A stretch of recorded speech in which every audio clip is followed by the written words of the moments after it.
Citoyen des Basses-Laurentides, on est une entreprise familiale, premièrement. On est une destination d'autocueillette. Nous, ce qu'on veut, c'est que les familles viennent directement à la ferme avoir une activité familiale. Ce que je pourrais dire de plus, c'est une façon de s'évader, de sortir de la ville, d'être en vacances aussi, puis on profite du grand air au plein air. Bien, tu vois, nous, on produit de la fraise, de la framboise, du bleuet. Toutes les productions sont en autocueillette, la fraise, framboise, bleuet, des courges comestibles, de la citrouille. On fait du sirop d'érable, on a une cabane à sucre. Ensuite de ça, on a un labyrinthe de maïs à partir du 15-20 août. Toute la saison de l'autocueillette de citrouille, ça va avec le labyrinthe. Puis on fait du soya pour la consommation humaine et du blé pour la consommation humaine qu'on peut retrouver dans certains pains. Oui, c'est sûr qu'on a à s'adapter avec les mesures COVID, là, comme on peut les appeler. Là. Les désinfectants, les enseignes, les pancartes. C'est des coûts qui sont, oui, inévitables pour une entreprise, mais en même temps, on n'a pas le choix de faire notre part. Puis surtout qu'on est avec le grand public, fait que tout le monde, il faut qu'il fasse sa juste part là, durant le temps de la pandémie.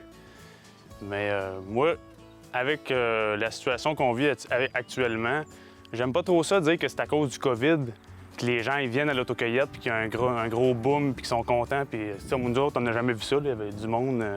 Vous savez que les gens ont réalisé qu'au Québec, on était capable de produire nous-mêmes nos propres aliments.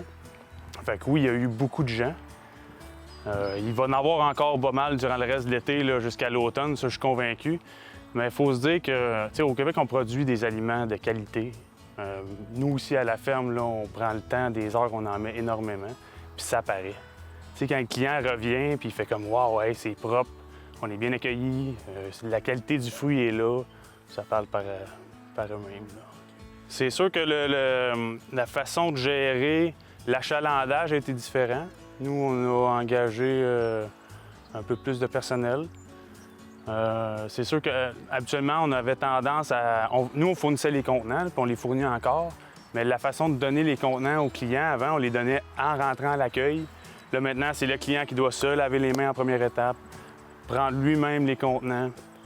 Puis la plupart du temps, les années auparavant, on avait des jeunes ou même nous qui allaient aider les cueilleurs ou les petites familles qui disaient hey, « moi j'en veux un autre, tu sais. » Maintenant, mais c'est eux qui doivent eux-mêmes. Il y a, je te dirais, un apprentissage qui se fait bien, là. C'est une autre façon de fonctionner. Le reste que tout va super bien avec le soi-disant COVID. Là. Mais comme en champ, tu vois, là, on a des chandails. Respecter le 2 mètres le plus possible. Je te dirais que c'est plus facile pour la clientèle quand ils voient quelque chose de visuel, quand on met des pancartes, des enseignes, même le chandail, c'est dur à manquer. Là, on est seul en rouge dans le champ, fait que les gens ils le voient. Puis nous autres, au niveau de la cueillette, on n'est pas la police. Hein, quand le monde vient, puis on leur donne un rang à cueillir, on leur explique.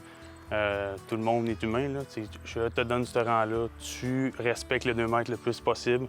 Fait qu'il y a des gens qui nous disent souvent « Ah, ben là, on était un à côté de l'autre. » C'est ton choix d'attendre que l'autre était 2 mètres plus loin. Puis habituellement, le monde le respecte. Là. Ils sont assez intelligents pour voir la différence. Si on parle de cet automne, là, ce qui est à ne pas manquer, c'est le labyrinthe de maïs géant. On va ouvrir entre le 15 et le 20 août. Ensuite de ça, toutes les fins de semaine, à partir du début du mois de septembre, on offre la cueillette de courges comestibles avec les citrouilles. Fait que c'est le temps d'amener les enfants puis toute la famille. L'espace, il y en a en masse pour courir puis les brûler pour qu'ils dorment le soir. Là. Fait que non, ça va tout ensemble. Puis on vend toujours des produits, la laiterie des Trois-Vallées au kiosque en avant, puis surtout des fruits et les légumes de saison. Oui, on a un site internet destinationautocueillette.com, puis notre page Facebook et Instagram Fraisière Lauzon et Fils. Aussi simple que ça. Habituellement, ce qu'on dit à toute la clientèle, étant donné qu'on est avec la météo, notre patron, là, puis l'état de la cueillette est en fonction de l'achalandage, on n'est pas ouvert tous les jours. Avant ça, c'est sûr qu'on ouvrait à tous les jours parce que l'achalandage était modéré, mais avec une grande achalandage comme on connaît là, le réflexe à avoir, c'est soit d'aller sur le site Internet, le Facebook ou même de téléphoner. On laisse un message vocal sur le téléphone de la ferme concernant l'état de la cueillette. Fait que, ça se peut que le matin, on commence à 8 h puis qu'à midi, il n'y en ait plus. Oui, on produit un certain volume, mais quand il y a beaucoup de gens, il faut savoir faire la différence entre une grande achalandage et une grande quantité de fruits.